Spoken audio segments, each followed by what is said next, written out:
quiero que vaya conmigo a un texto del cual vamos a partir, pero después pasaremos a otro. Pero quiero partir de el Salmo número 11, versículo número 3. Salmo 11, versículo número 3. Cuando lo encuentre me da un fuerte amén. ¿Lo tiene allí? Gloria a Dios. Dice la palabra del Señor: si fueren destruidos los fundamentos, ¿qué ha de hacer el justo? Es una pregunta interesante. Si fueren destruidos los fundamentos, ¿qué ha de hacer el justo?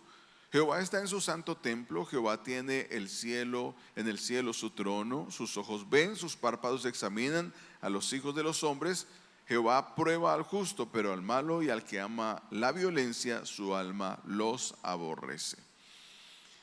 Este texto vino a mi corazón mientras estaba meditando en la palabra para compartir con ustedes en esta mañana, y vino como respuesta a lo que de repente esta semana fui a un lugar, necesitaba comprar algo para la casa de mi padre, y mientras fui a buscar algo encontré a dos personas en el lugar donde yo estaba comprando, y los dos eran dos mujeres. Las dos estaban tristes, estaban con el corazón desesperanzado. Y mientras yo cancelaba, sin proponérmelo, escuché la conversación, y la conversación era esta: ¿qué país tenemos nosotros? ¿Qué esperanza tenemos nosotros de nuestra tierra, de nuestra patria?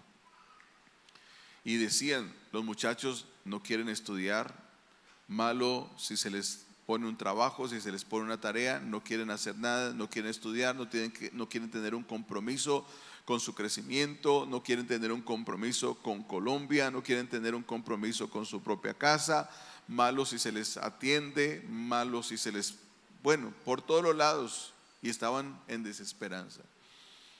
Y cuando escuché esto, eso quedó en mi corazón, y esta palabra entonces viene como respuesta, porque ante la necesidad de una transformación, porque necesitamos una transformación, lo que me llena de esperanza el texto que acabamos de leer es que dice que Jehová está en su santo templo, Jehová tiene en el cielo su trono, sus ojos ven, sus párpados examinan a los hijos de los hombres. Jehová prueba al justo, pero al malo y al que ama la violencia, su alma los aborrece. Es decir, nuestro Dios sigue siendo Dios a pesar de lo que estamos viviendo. Dios todavía sigue gobernando nuestro país, Dios todavía sigue mirando lo que está sucediendo, y el Señor va a traer respuesta, y el Señor va a traer transformación. Pero la tristeza gobierna el corazón cuando la maldad aumenta. Por eso el salmista, cuando está viviendo esto, él lo dice: si fueren destruidos los fundamentos, ¿qué ha de hacer el justo? La NTV dice: cuando los fundamentos de la ley y el orden se desmoronan, ¿qué pueden hacer los justos? Parece que nosotros estamos viendo que los fundamentos de la ley y el orden se están desmoronando. Uno ve en las noticias, uno ve Colombia, uno ve todas las áreas que uno quiera mirar, por donde uno las mire, uno ve los fundamentos se están desmoronando. Ahora, ¿qué puede hacer los justos? Porque parece que no hay fuerzas. Parece que no existe nada que podamos hacer nosotros para cambiar las cosas que suceden. Y eso es lo que el enemigo quiere que nosotros pensemos y sintamos, que no hay nada que hacer. Ahora, la palabra está haciendo la pregunta: ¿qué pueden hacer los justos?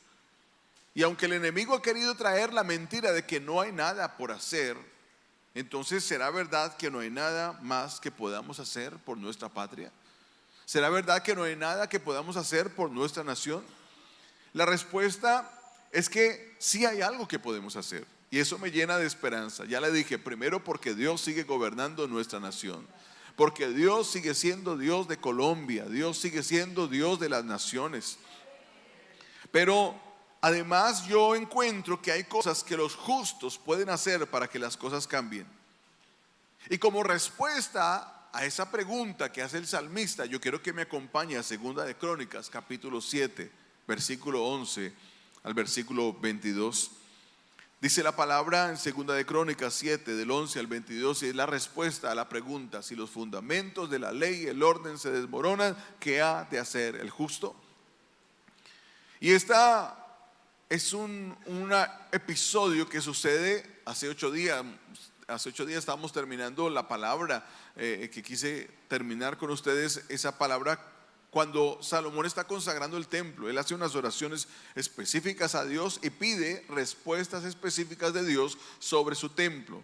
Y él dice: si somos dispersados pero el pueblo se arrepiente, Señor, escucha la oración. Si no sabemos qué hacer, de repente no tenemos el discernimiento y viene alguien a contar una historia y no sabemos quién dice la verdad, Señor, entonces tú, por favor, responde y muestra al inocente, salva al inocente y castiga al culpable. Y comienza una serie de peticiones por parte de Salomón para que el Señor responda.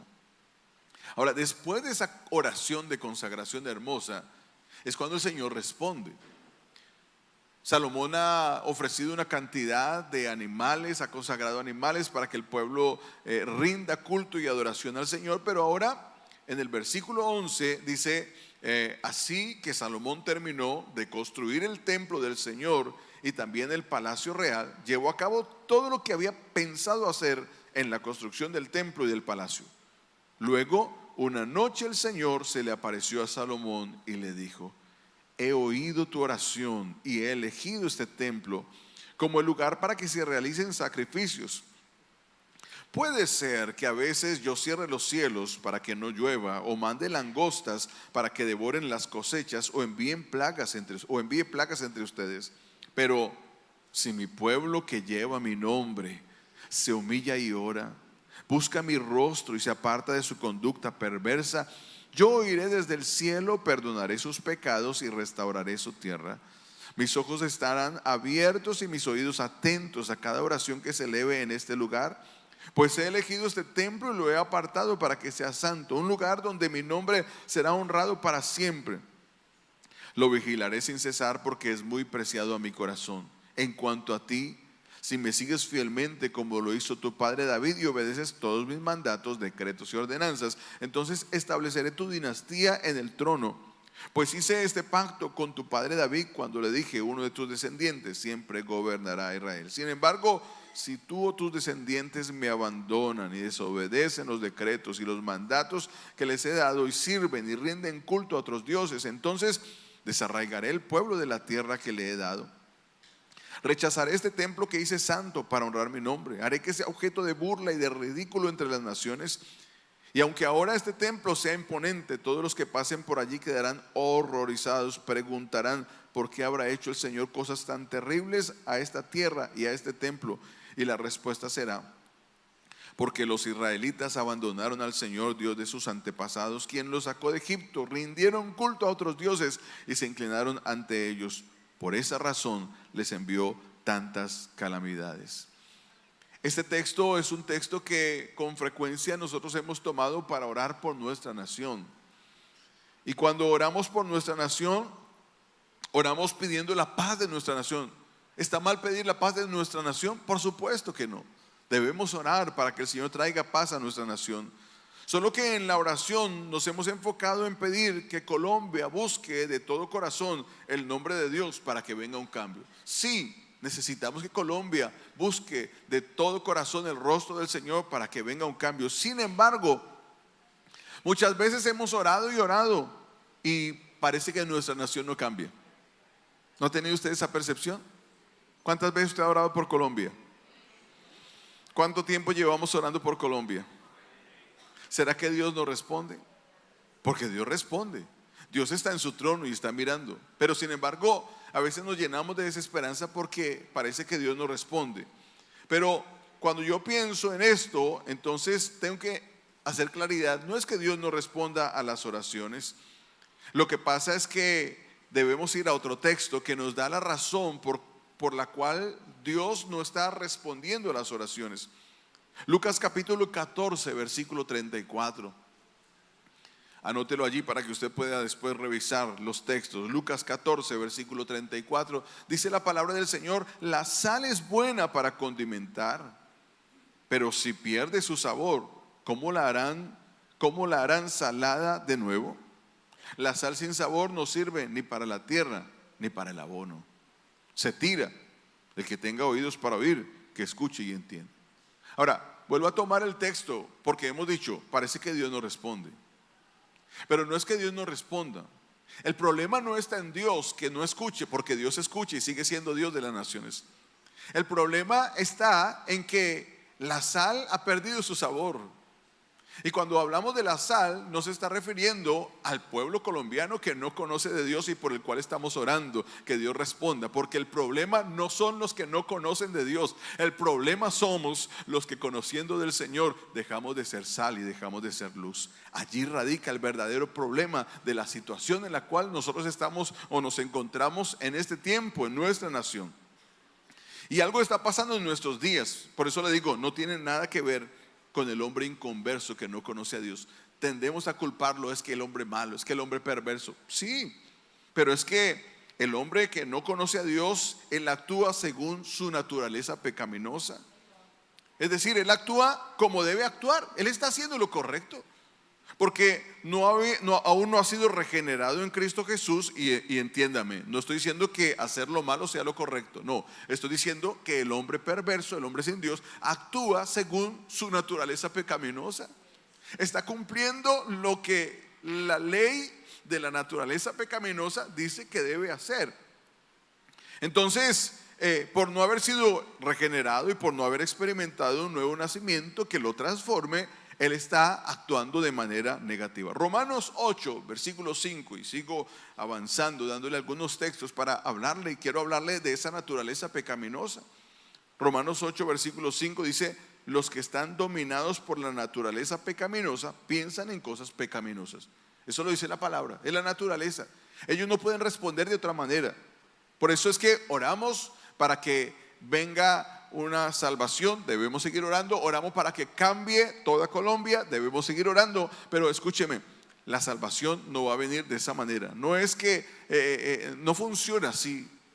Tenemos que cambiar el enfoque de nuestra oración, porque el problema no está, vuelvo a decirle, en los malos que no conocen a Dios. El problema está en los que conocemos a Dios y andamos en maldad y andamos en cosas que el Señor no le agrada. Romanos 8, versículo 6. Le leo solamente parte del versículo. Por lo tanto, permitir que la naturaleza pecaminosa les controle la mente lleva a la muerte. Romanos 8, versículo 7 y versículo 8 dice: pues la naturaleza pecaminosa es enemiga de Dios siempre. Nunca obedeció las leyes de Dios y jamás lo hará. Por eso, los que todavía viven bajo el dominio de la naturaleza pecaminosa nunca pueden agradar a Dios. Entonces, fíjese, el hombre que no conoce a Dios está actuando de acuerdo a su naturaleza.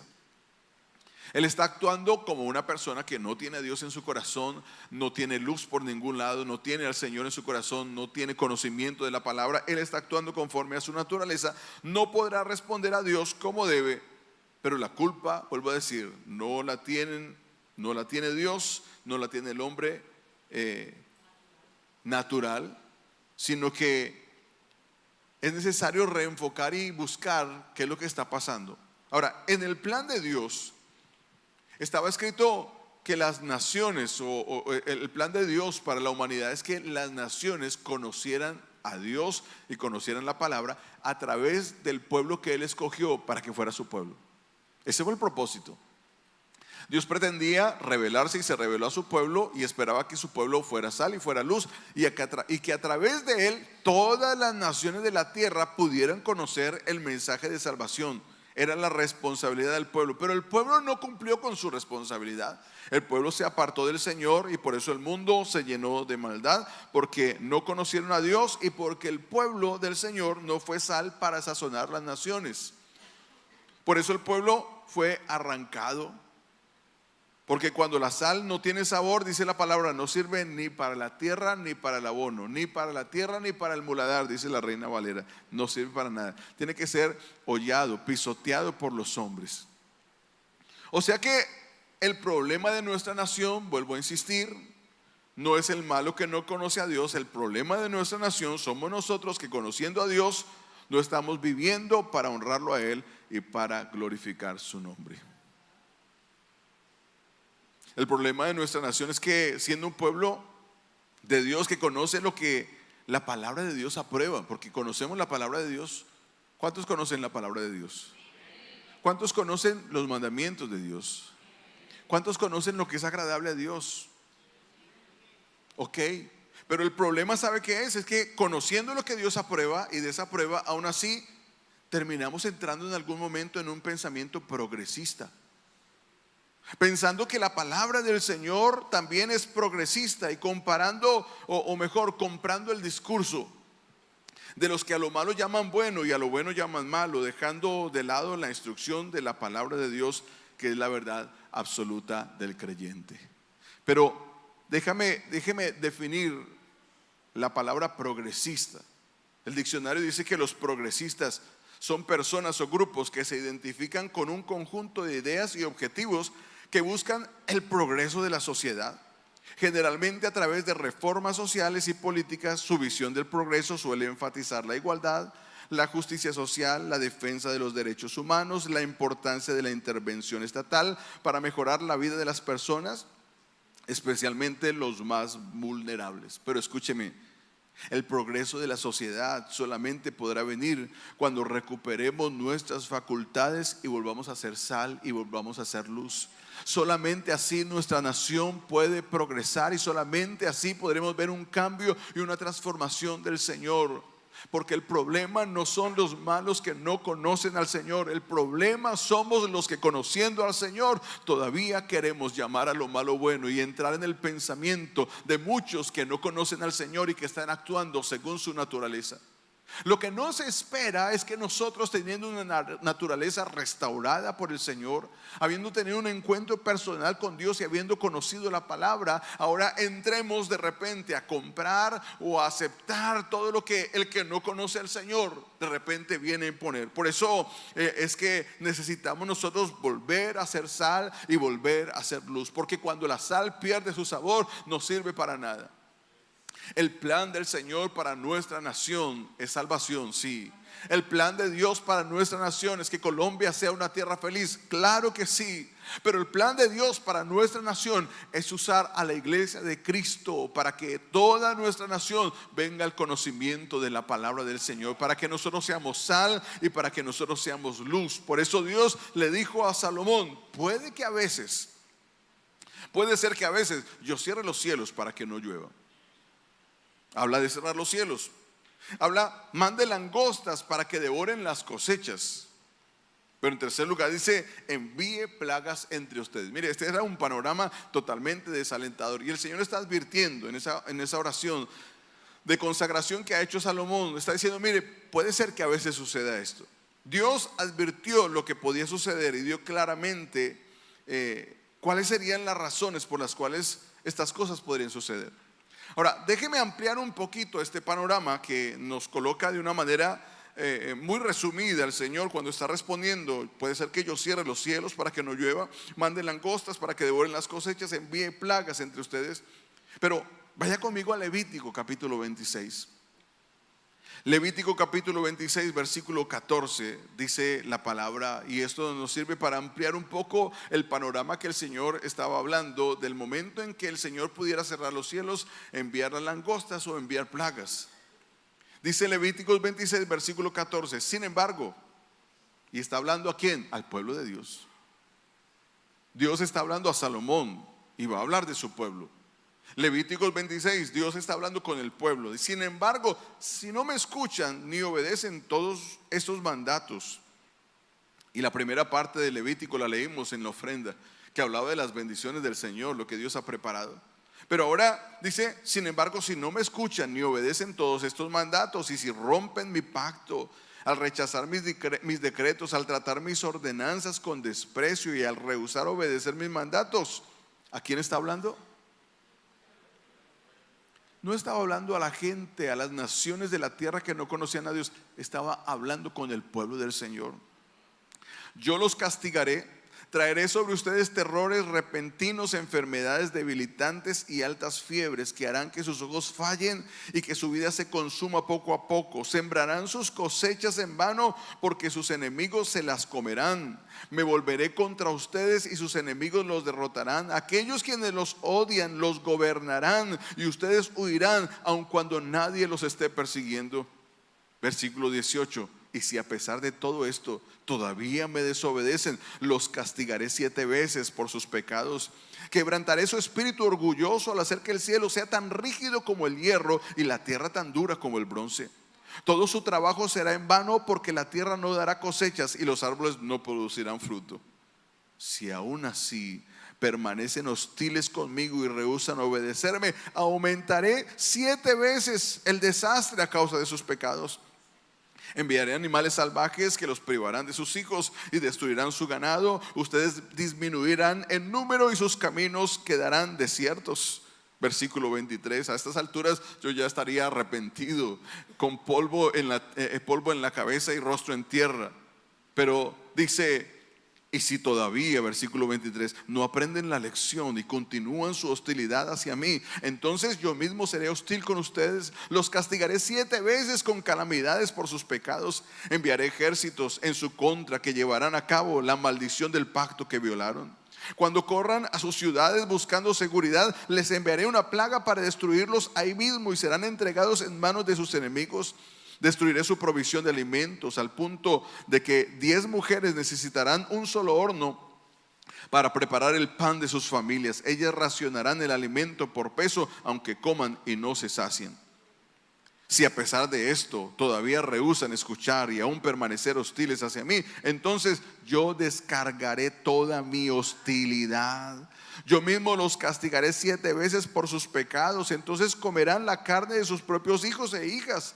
Destruiré sus santuarios paganos, derribaré sus lugares de culto, dejaré sus cuerpos sin vida apilados sobre sus ídolos y sin vida y los despreciaré. Haré que sus ciudades queden desoladas y destruiré sus lugares de culto pagano. No me agradaré de sus ofrendas, las cuales deberían ser un aroma agradable para mí. Yo mismo devastaré la tierra y los enemigos que vengan a apoderarse de ella quedarán horrorizados de lo que vean. Los dispersaré entre las naciones y sacaré mi espada contra ustedes. Sus ciudades quedarán en ruinas y su tierra desolada. Entonces, cuando quede desolada, mientras estén desterrados en la tierra de sus enemigos, al fin la tierra gozará de los años de descanso que le fueron negados. Por fin descansará y gozará de los años de descanso que perdió. Todo el tiempo que la tierra permanezca en ruinas, gozará del descanso que nunca le permitieron tener cada 7º año que vivieron en ella. En cuanto a aquellos de ustedes que sobrevivan, los desmoralizaré en la tierra de sus enemigos. Vivirán en tanto temor que el sonido de una hoja llevada por el viento los hará huir. Correrán como si huyeran de una espada y caerán aun cuando nadie los persiga. Aunque nadie vaya tras de ustedes, tropezarán unos con otros como si huyeran de una espada. No tendrán fuerza para hacerle frente a sus enemigos. Morirán en las naciones extranjeras y serán devorados en la tierra de sus enemigos. Aquellos de ustedes que sobrevivan se consumirán en la tierra de sus enemigos a causa de sus pecados y de los pecados de sus antepasados. Sin embargo, al fin mi pueblo confesará sus pecados y los pecados de sus antepasados por traicionarme y por ser hostiles hacia mí. Cuando yo haga que su hostilidad se vuelva contra ellos y los lleve a la tierra de sus enemigos, entonces por fin su obstinado corazón será humillado y pagarán por sus pecados. Entonces me acordaré de mi pacto con Jacob, de mi pacto con Isaac, de mi pacto con Abraham, y me acordaré de la tierra. Pues la tierra tendrá que ser abandonada para que goce de sus años de descanso mientras quede desolada. Al fin el pueblo pagará por sus pecados, pues continuamente ha rechazado mis ordenanzas y despreciado mis decretos. Mira el panorama que está hablando Dios. Y vuelvo a hacer referencia. ¿A quién está hablando? No está hablando a las naciones que no conocían a Dios. Este mensaje no es para los que todavía no han tenido un encuentro personal con el Señor. Este mensaje es para la iglesia de Cristo. Este mensaje es para cada uno de nosotros, porque déjeme decirle, estamos en gran mal y afrenta, sí Señor. Y la culpa no es del malo que no conoce al Señor. La culpa es del pueblo que, conociendo a Dios, todavía insiste en tener un corazón hostil, en no escuchar ni obedecer los mandatos de Dios, en romper el pacto, rechazar los decretos, despreciar las ordenanzas, rehusar obedecer los mandatos, permanecer hostiles a Dios a pesar de que Él esté tratando con cada uno de nosotros para volvernos a Él y que nos arrepientamos. Por eso el llamado vino para su pueblo. Y el texto que estábamos leyendo allí en 2 de Crónicas 7:14 dice, después de que el Señor habla, puede ser que yo haga que el cielo se cierre, que vengan langostas y que envíe plagas. Pero después viene la palabra del Señor que viene a unir en una preposición. Pero si mi pueblo que lleva mi nombre. Por eso es que le digo, aquí no está diciendo, pero si las naciones vienen a buscarme. No. Está hablando mi pueblo que lleva mi nombre. ¿Quiénes llevaban el pueblo del Señor?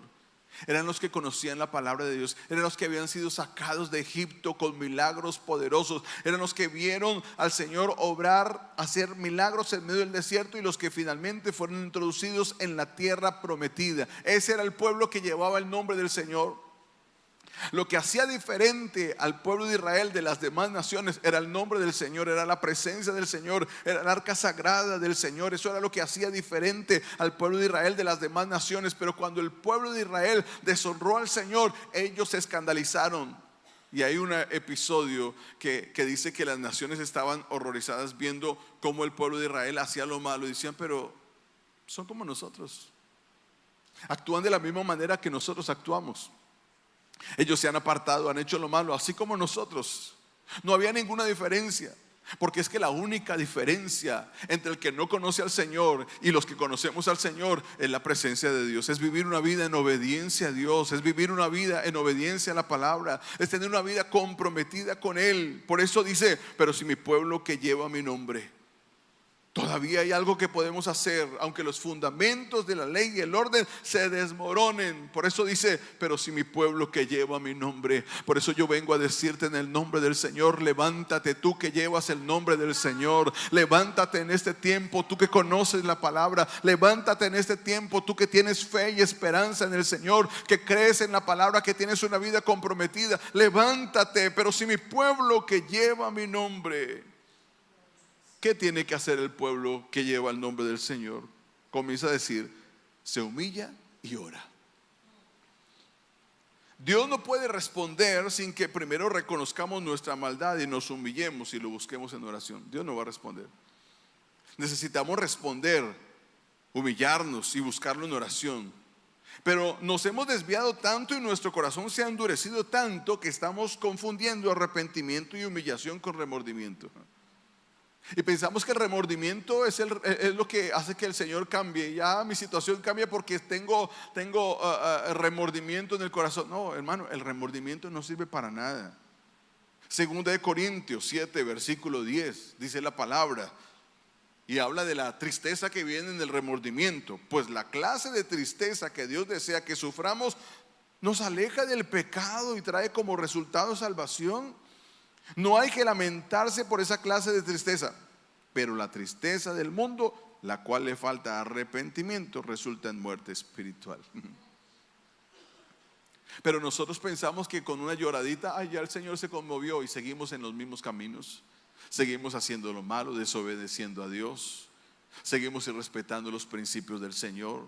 Seguimos haciendo oído sordo a lo que el Señor habla en nuestro corazón, aunque el Señor constantemente habla y nos llama y nos confronta, y nos llama al orden, y nos llama a una vida de santidad, y nos llama a una vida de integridad. Constantemente está hablándonos por un medio, por otro medio. El Señor sigue hablando todo el tiempo, hablando. Nunca ha dejado de hablar el Señor, sigue insistiendo. Pero a pesar de que sigue insistiendo, nosotros persistimos. El pueblo que lleva su nombre persiste en hacer lo malo, persiste en desviarse. Ahora, aquí está hablando, si mi pueblo que lleva mi nombre se humilla y ora.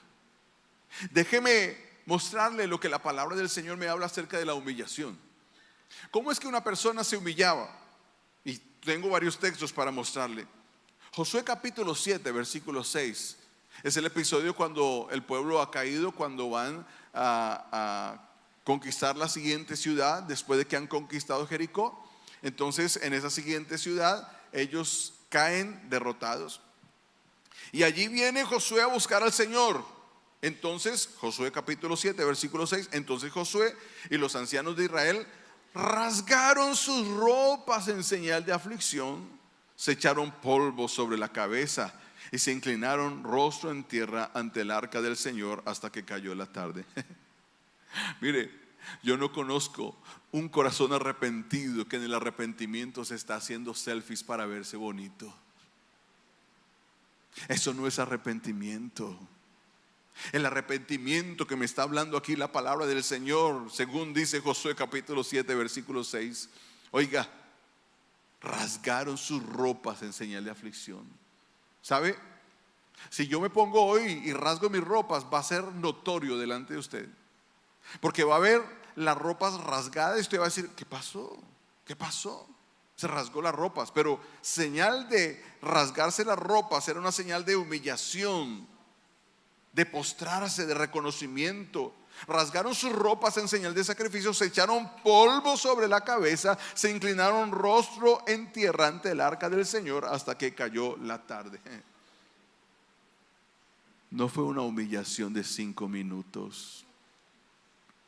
No fue una oración de 2 minutos. Señor, perdóneme por esto, Señor, yo le pido que me perdone, Señor. Listo, ya. ¿Qué estábamos haciendo? Ay, venga, vamos a tomarnos aquí una fotico. No. Esta gente entendía lo que era la humillación. El pueblo que lleva su nombre, dice: si mi pueblo que lleva mi nombre se humilla y ora. Segunda de Crónicas 34, 19 al 21. Mire lo que dice. Y me encanta porque aquí está hablando de Josías. Cuando el rey oyó lo que estaba escrito en la ley, rasgó su ropa. Segunda de Crónicas 34, 19 al 21. Cuando el rey oyó lo que estaba escrito en la ley, rasgó su ropa en señal de desesperación. Luego dio las siguientes órdenes a Hilcías, a Ahicam, hijo de Safán, a Acbor, hijo de Micaías, a Safán, secretario de la corte, y a Asaías, consejero personal del rey: vayan al templo, consulten al Señor por mí y por todo el remanente de Israel y de Judá. Pregunten acerca de las palabras escritas en el rollo que se encontró, pues el gran enojo del Señor ha sido derramado sobre nosotros, porque nuestros antepasados no obedecieron la palabra del Señor. No hemos estado haciendo todo lo que este rollo dice que deberíamos hacer. ¿Quién es el que se ha humillado delante del Señor? Josías. ¿Quién era Josías? Josías fue un rey que a los 8 años comenzó a reinar. Y a los 8 años tomó la decisión de comenzar a buscar el rostro de Dios. Papito, tú que dices: mi hijo todavía no está preparado para buscar al Señor. Es un niño. Josías a los 8 años entendió que debía comenzar a buscar el rostro del Señor. El que se cree muy jovencito para tener una vida comprometida con el Señor, Josías nos da el ejemplo de que se puede. A los 8 años tomó la decisión de buscar. ¿Y sabe qué me sorprende? Porque él se está humillando y él había buscado al Señor durante toda su vida. Es decir, desde los 8 años comenzó a buscar al Señor. Y cuando está haciendo esto, más o menos creo que sucede sobre los 18 años de Josías, que se encuentra el rollo. Y cuando se encuentra el rollo, él lleva 10 años en una vida de búsqueda, 10 años en una vida de agradar a Dios. Pero cuando escucha lo que la palabra del Señor dice, él no dice: uy, pobre pueblo de Israel, lo que les espera, porque yo he buscado al Señor toda mi vida. Desde los 8 años vengo buscando el rostro del Señor. Desde los 8 años vengo haciendo las cosas bien. Pobrecito el pueblo de Israel. No. ¿Sabe cómo responde este hombre? Este hombre se rasga sus vestidos. Este hombre dice: Dios mío, tenga misericordia, porque lo que viene para nosotros, oiga, es grave, es terrible. Y por eso él manda a consultar. Y cuando manda a consultar, el Señor aún le da palabra y exalta la actitud que tuvo, que cuando escuchó la palabra del Señor, rasgó sus vestidos, se arrepintió, se humilló buscando la palabra del Señor. Entró en desespero por lo que iba a venir. La palabra nos habla de lo que va a venir. Dentro de las cosas que va a venir, habla de seres que van a salir del mar y tendrán el trabajo de comenzar a atacar a los humanos. Una especie, si uno lo puede entender de alguna manera, pareciera que fueran como una especie de cangrejos o algo así, tratando de imaginarse uno lo que dice la palabra, pero vendrán a atacar a los humanos. Dentro de las cosas que vendrán, dice que muchos intentarán buscar la muerte y no la hallarán. Se podrán tirar de un edificio, se despedazarán y no van a morir. Pero ¿sabe? Son las cosas que vendrán. Y uno escucha y uno dice, uy, terrible. Y algunos pueden decir, uy, el libro de Apocalipsis, cómo es bonito. ¿Sabe? El pueblo que lleva su nombre debe buscar el rostro del Señor. ¿Sabe? Sí, es necesario que uno sepa, pero da terror. A mí me da terror, y lo digo con respeto, no que me dé miedo a leer, no, yo quiero leer siempre la palabra del Señor, pero cada vez que voy a Apocalipsis me da un temor de las cosas que van a suceder, y eso me lleva cada día a pedirle al Señor, Señor, ayúdeme a caminar en integridad, ayúdeme a caminar de la manera correcta, ayúdeme a hacer las cosas como espera que yo lo haga, Señor. Pero allí está Josías. Josías se ha humillado delante del Señor, rasgó sus vestiduras, buscó el rostro del Señor. Déjeme ponerle otro ejemplo de humillación.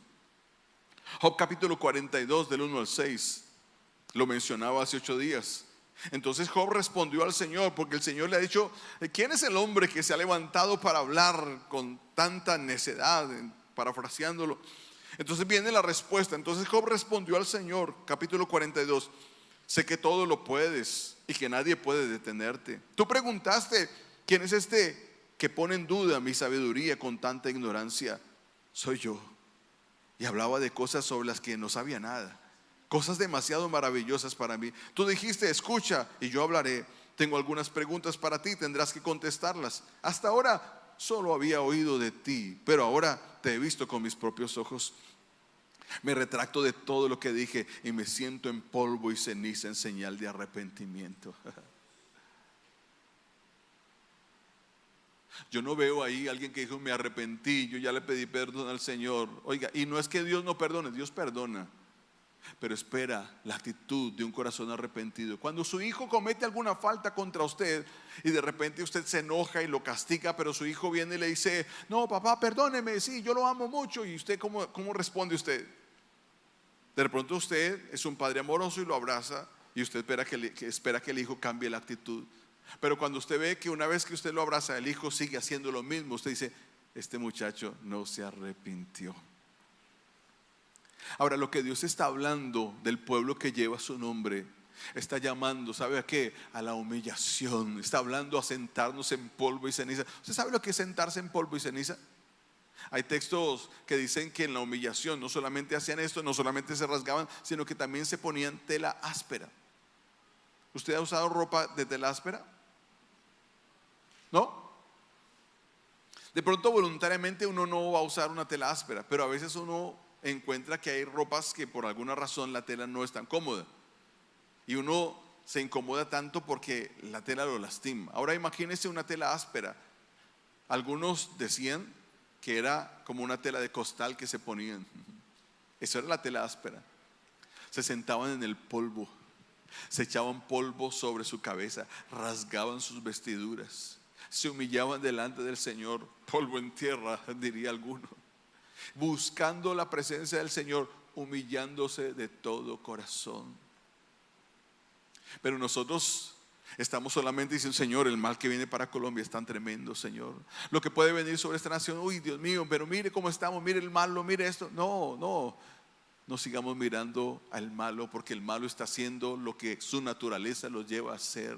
Dios está esperando que tú y yo vengamos y nos humillemos delante de Él y oremos. Me retracto de todo lo que dije y me siento en polvo y ceniza en señal de arrepentimiento. Déjeme mostrarle un último texto. Hay muchos más, pero Jonás capítulo 3 versículo 4 dice, el día que Jonás entró en la ciudad, proclamó a la multitud, dentro de 40 días Nínive será destruida. Paro para hacer una pregunta. ¿Será que si el Señor anunciara que de aquí a 40 días Colombia, nuestra nación o nuestra ciudad iba a ser destruida, será que nosotros buscaríamos el rostro del Señor y nos humillaríamos? Porque es que las redes sociales no dan tiempo. El internet y las ocupaciones no dan tiempo para que busquemos el rostro del Señor. No hay tiempo, estamos tan ocupados, hay tantas cosas por hacer, estamos viviendo otros tiempos. Pero cuando Jonás entró y dijo: dentro de 40 días Nínive será destruida, y estoy hablando de una nación que eran malos, los ninivitas eran malos, ya les hablé en alguna oportunidad, ellos eran violentos, ellos torturaban a las personas, las cortaban mientras estaban vivas, les cortaban las extremidades, les dejaban un brazo solo para saludarlos mientras sufrían de dolor, eran malos. Por eso Jonás no quería ir a predicar, finalmente obedeció al Señor. Y cuando él anunció: dentro de 40 días Nínive será destruida, gente mala, entonces la gente de Nínive creyó el mensaje de Dios, y desde el más importante hasta el menos importante declararon ayuno y se vistieron de tela áspera en señal de remordimiento. Cuando el rey de Nínive oyó lo que Jonás decía, bajó de su trono y se quitó sus vestiduras reales, se vistió de tela áspera y se sentó sobre un montón de cenizas. Entonces el rey y sus nobles enviaron el siguiente decreto por toda la ciudad: nadie puede comer ni beber nada, ni siquiera los animales de las manadas o de los rebaños. Tanto el pueblo como los animales tienen que vestirse de luto, y toda persona debe orar intensamente a Dios, apartarse de sus malos caminos y abandonar toda su violencia. Quién sabe, puede ser que todavía Dios cambie de parecer, contenga su ira feroz y no nos destruya. Cuando Dios vio lo que habían hecho y cómo habían abandonado sus malos caminos, cambió de parecer y no llevó a cabo la destrucción con que los había amenazado. ¿Sabe? Se humillan y oran. Creo que necesitamos volver al concepto bíblico de lo que es humillación, y no darnos sencillamente golpes de pecho o palmaditas en el hombro. No, yo ya arreglé con Dios. Sí, está bien, el que confiesa y se aparta alcanza misericordia, pero debe ser notorio un corazón que realmente está humillado delante de Dios, un corazón verdaderamente arrepentido. Mi hermano, eso se hace notorio, no hay lugar a dudas. Y vuelvo a decir, a veces le pasa a uno que uno tiene que preguntar: ¿será que se arrepintió de verdad? Porque su comportamiento parece que no.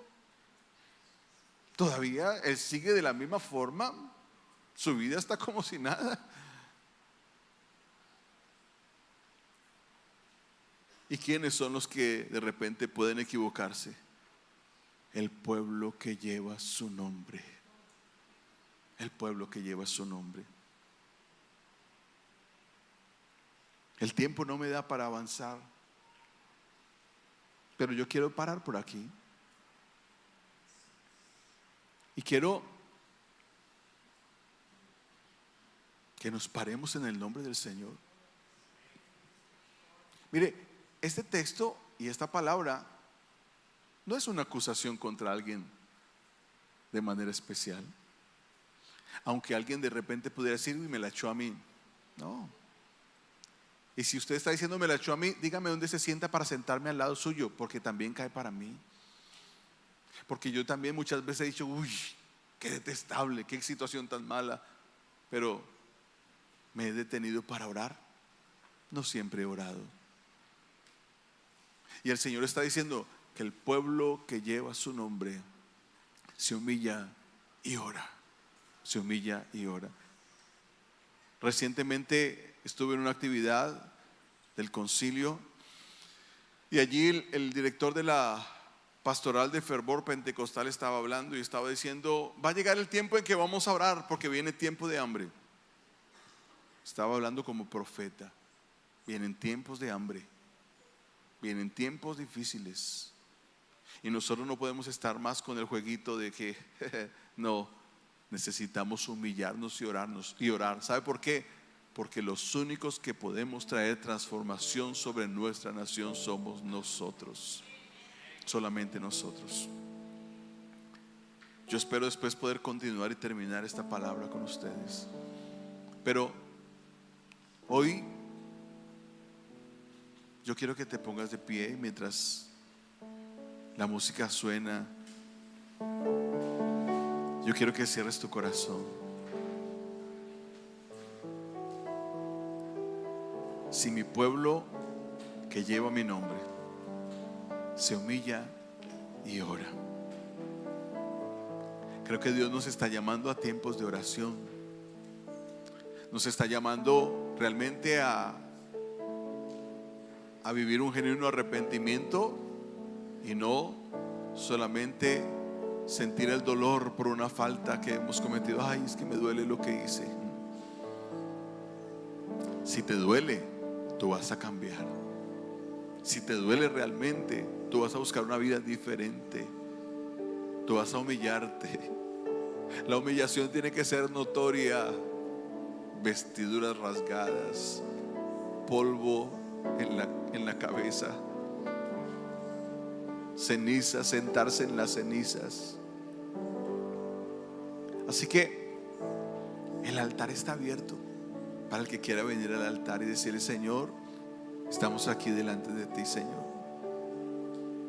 Yo quiero solamente humillarme delante de ti, Señor. Yo quiero solo venir delante de ti, Señor, para reconocer, porque tu palabra está diciendo: si mi pueblo que me llama por mi nombre, Señor. Estamos en gran mal y afrenta, Señor. Estamos en una condición desagradable, Padre, pidiendo que cambies la nación. Tú quieres cambiar la nación, pero estás esperando usarnos para que la nación sea transformada, Señor. Porque mientras nosotros sencillamente estemos jugando a pedir perdón, Señor, y seguir haciendo lo malo, nada va a suceder, Señor. Si seguimos con un corazón rebelde, Señor, con un corazón necio, sencillamente, Señor, se va a multiplicar las cosas malas, y lo que hemos visto hasta ahora no es ni la sombra de lo que vendrá, Señor. Por eso te pedimos: vuelve nuestro corazón a ti, Señor.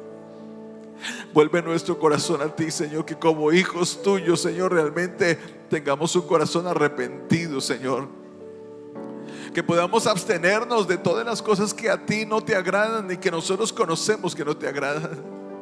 Perdónanos, Señor, por el pensamiento progresista, Señor, que ha querido llenar las iglesias, Señor, pensando que el cambio social viene con reformas políticas o con el gobernante de turno, Señor. Y dentro de las cosas malas, Señor, muchos de nosotros, Señor, muchos de nosotros, Señor, han elegido, Señor, que los gobierne hombres que no tienen temor de ti. Por eso hoy te pedimos, Señor, que tú vengas en tu amor y tu misericordia a perdonarnos, Señor. Perdónanos porque hemos pecado. Para poder pedir perdón por el pecado de nación, no podemos pedirte perdón sin primero pedirte que perdones nuestras fisuras del alma, Señor, las miserias de nuestro corazón, porque cada uno de nosotros tiene miserias en su corazón. Cada uno de nosotros tiene cosas, Señor, desagradables que tal vez nadie conoce, pero están allí. Son las fisuras del alma. Todavía tal vez nosotros, Señor, nos agradamos o nos complacemos con la maldad, con las cosas malas. Todavía nos llaman la atención, Señor, los pecados. Todavía nos llaman la atención cosas que no te agradan. Por eso hoy, Señor, venimos a ti, Señor, a humillarnos, porque tu palabra nos habla en esta mañana y es un llamado a los que llevamos tu nombre, Señor. Por eso te pedimos que perdones nuestro pecado, nuestras faltas. Perdona, Señor. Hoy venimos a confesar que hemos pecado, que hemos hecho lo malo, que nos ha agradado hacer lo malo, Señor, que hemos permanecido, que hemos ocultado las cosas, Señor, en nuestro corazón. Perdónanos, Señor. Por favor, perdónanos, Dios. Pero oramos, Señor, para que nuestros pecados no trasciendan a nuestra familia y no se conviertan en pecados de familia, Señor. No se conviertan en pecados que vengan a cubrir, Señor, a nuestras generaciones, Señor, porque puerta que no se cierra es una puerta abierta a las generaciones. Por eso hoy te pedimos: cubre a nuestras generaciones, Señor. Cubre a nuestras generaciones. Ayúdanos a tener la actitud correcta de humillarnos, Señor, de rasgar nuestras vestiduras, Señor, de venir a postrarnos delante de ti en cilicio, en dolor, Señor. Ayúdanos a humillarnos y a orar, Señor. Porque no se trata solamente de llorar por un momento, pero no buscarte en la oración. Tú estás hablando, necesitamos reforzar nuestra vida de oración, Señor. Oh Padre, llévanos a una comunión mayor, creciente, intensa contigo, verdadera. Arranca de nuestra vida la falsedad como hijos de Dios, Señor. Porque como hijos de Dios, tal vez en algunos momentos, Señor, seguramente hemos sido falsos, Señor, mostrando el mejor vestido, Señor. Tal vez criticando la paja que hay en el ojo ajeno, sin mirar la viga que se encuentra en nuestro corazón, Señor. Pero somos nosotros los que hemos fallado, Señor. Somos nosotros los que hemos traído estas consecuencias funestas sobre nuestra nación. Somos nosotros los que hemos traído el mal. Somos nosotros los que hemos traído, Señor, las consecuencias de pecado y maldición y muerte sobre nuestra nación, Señor. Porque no hablamos a nuestras generaciones, no hemos hablado a nuestros hijos como se debe la palabra, hasta marcar sus corazones y enseñarlos y encaminarlos en el temor del Señor. Por eso perdónanos hoy, Señor.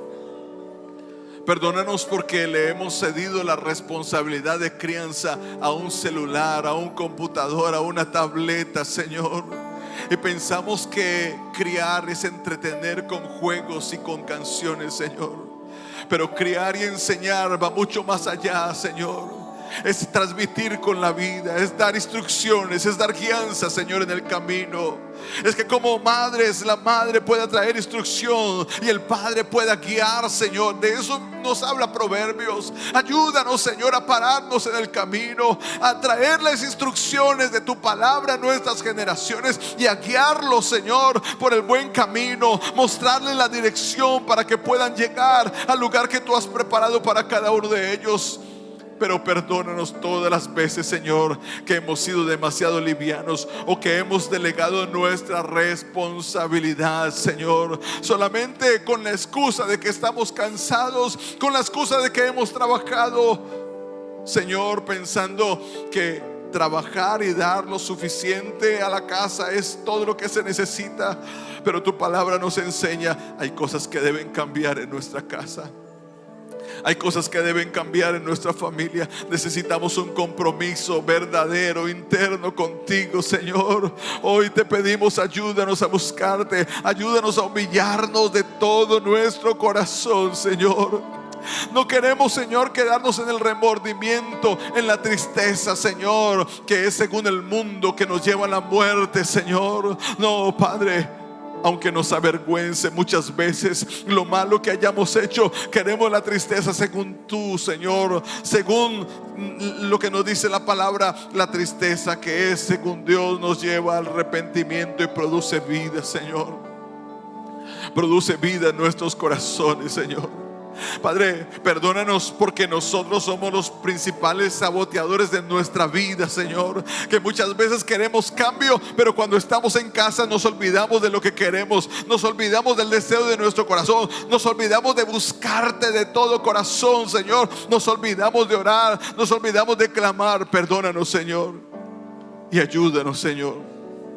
Vuélvenos a ti, Señor. Que mantengamos un corazón realmente humillado. Porque cuando nos humillamos de verdad y nos arrepentimos verdaderamente, Señor, tu palabra nos muestra, tú mismo te das cuenta y te arrepientes del gran mal, Señor, que vendrá sobre nosotros. Señor, perdónanos, por favor, perdónanos, Señor. Cambia el cuadro, porque si no nos arrepentimos, Señor, cosas peores vienen para nuestra nación. Si no nos arrepentimos, cosas peores vienen para nuestra casa y para nuestra familia. ¿Cuántas veces nos hemos sorprendido diciendo: ¿en qué momento se metió esto a mi casa? ¿En qué momento vino esta puerta abierta para mi casa y mi familia? Señor, pero nosotros como cabeza somos los que abrimos puertas para nuestras casas y para nuestras generaciones. Por lo tanto, hoy te pedimos, perdónanos y ayúdanos a cerrar toda puerta de pecado abierta, toda puerta de iniquidad abierta, toda dureza del corazón, toda insensibilidad del corazón. Señor, perdónanos, Señor, pero vuélvenos a ti en oración, te lo pedimos. Vuélvenos a ti en clamor y en búsqueda. Vuélvenos a ti, amado de nuestra alma. Tú eres el deseado de nuestro corazón. Tú eres la necesidad mayor que tenemos, Señor.